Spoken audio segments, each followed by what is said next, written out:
What's going on? Well, a few weeks ago, you went to our store to buy a product. Unfortunately for you, that store was just a front to do some tests on some suckers like you. So here's the deal. Do the test, and we'll let you out. Fail, and you get to stay here for a little bit longer. What's going on with the lights? So your first test is to play a little My 64 Rom Hack. But it's going to be very different. And remember, I do not like waiting. The end label says property of Xavier. Wait, what? God damn it, Jonathan, now they know by my name. Never mind. Just you play the test already. So Mario 64, one of the biggest games of all time and one of the biggest Nintendo games ever made. It's probably the one game that probably has the biggest cult following among all the Nintendo games out there. There's been ROM hacks, remakes, fan-made remasters, bloopers, and all you can think of with this single game. But during the 2020s, this game suddenly spiked a lot due to a lot of reasons. One, which is the massive Giga leak, where we can confirm that Luigi was in the game. Secondly, people were able to decompile the game and to make a PC port, which led people to make Render 96, which is a full remaster of the game. And lastly, and this is probably one of the biggest ones, it's the every copy of Mario 64 is personalized. If you're not familiar with this, it was pretty much a subgenre of analog horror shows where it stars Mario 64. This comes with various things like uncanny beta elements or special versions where people grew up with. The 2020s had a few more creepypasta-based Nintendo things, like the whole piracy thing, where pretty much it goes like this. You play the game, it tells you you're playing a pirated copy, and then you go on. A lot of times they'll freeze the game and crash, or it does something even more extreme like Peach throwing her own head. I'll cover some of these things another time, but for now we're going to be talking about the Mario 64 creepypastas. Now, for every one of these personalized videos, they always have a certain formula. Basically, they have familiar yet unfamiliar territories, whether it's beta elements or completely brand new levels that we've never seen. But among all of them, the most popular aspect of this was probably the Wario apparition. And I'll be completely honest, when I first saw this small video, it honestly freaked me out a bit because how weird and uncanny it looked. These kinds of videos blew up in popularity around this time. So it was a matter of time when people started making ROM hacks based on this trend. And thus we have Mario 64 B3313. Now unlike other horror-themed ROM hacks where it relies on stuff like spooky blood and such, this leans more on the uncanny side. Now if you want to experience this ROM hack, I highly recommend turning off this video because it is really fun going in fully blind. And in order to get myself out of here, I'm going to need to play through this game. So with that out of the way, let's get started. So when I move to the game, it starts off with the usual Mario getting to Peach's castle, although this time it's called Mario's Wonderland. If you press the L button, you can switch to Luigi, but for now I'm going to stick with Mario. Once we enter the castle, it is the beta element of Peach's castle, which is probably one of the most famous beta elements from Mario 64. But anyway, so I entered the door that usually goes to Bomb Bomb Battlefield, but this time we're in a snow level. I personally don't mind that because I really love the snow levels in Mario 64. But anyway, so I went down this hole and I find myself in the secret slide level in Tall Tall Mountain. That's when I realized that they changed Mario's voice clips as well, where it matches the beta elements where Mario had a placeholder voice. Okay, got the first star and now time to go explore this castle. Oh, the Bowser room is already here, so let me just go down at... what? Okay, so it seemed just to boot me back out, so let me go into a different room then. I am not liking this red hue. So unlike the original Mario 64, the castle here is gigantic. It has various twists and turns, and it can be very confusing a lot of times. You can also tell that Bowser has really taken over this castle because there's this really red hue all over the place. It also likes to trick you because look at this, it's Peach's backyard from the original game. And then suddenly it became very ominous, like, what is happening here? Now for the levels themselves, they're not as challenging like other Mario 64 ROM hacks, but they do emphasize more exploration. With my favorite being this area where you're trying to explore this little town up a mountain. And once you reach all the way to the top, you'll be able to get the star and...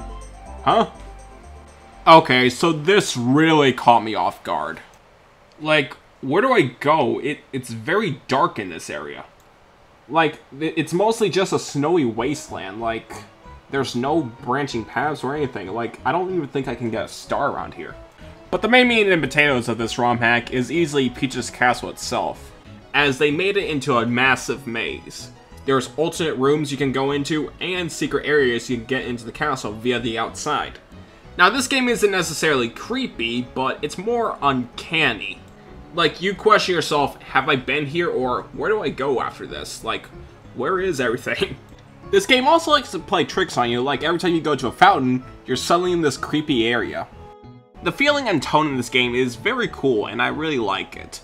It's very casual, like a traditional Mario 64 ROM hack, but there's something a bit off-putting about it. It's not really over-the-top scary, although I'm gonna go in that a little bit, but it's very cool.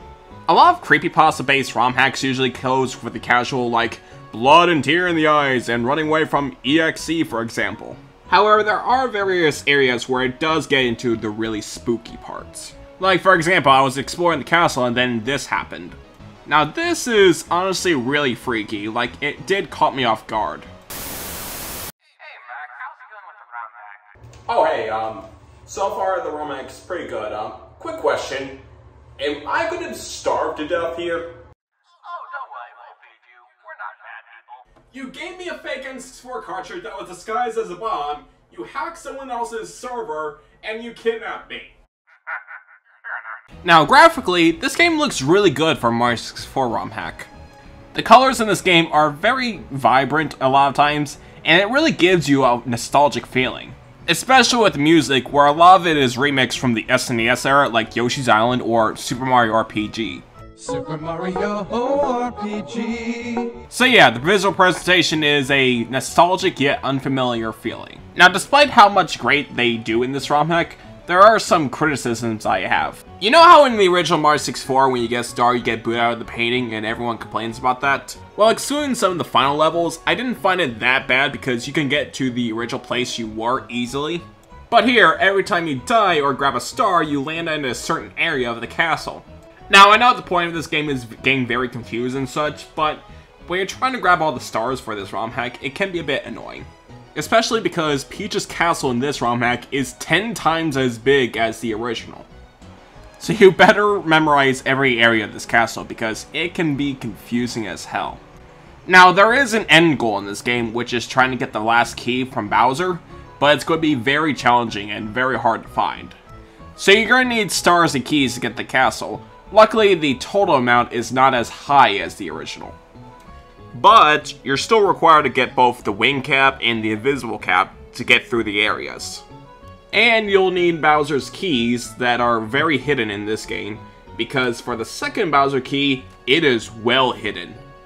I honestly found Bowser by accident when I went to a modified version of Lethal Lava Land, and then suddenly everything shifted into a blue hue. I eventually started climbing all the way up until I found the portal that was from Bowser's Fire Sea. Eventually, I found Bowser with a bunch of bullies, and I carefully charged Bowser into one of the bombs. Eventually, I tried to climb all the way up to Peach's castle.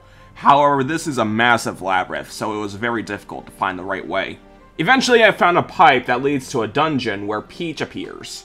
Suddenly, everything went black with a few spotlights. I jumped over the spotlights and grabbed a star, and suddenly in this weird void where everything's ruined. I was able to get to a pipe with the stars I had, and I'm at the final level. It's pretty much a small gauntlet of going through obstacle courses. However, you are going to need the wing cap. I learned that one the hard way.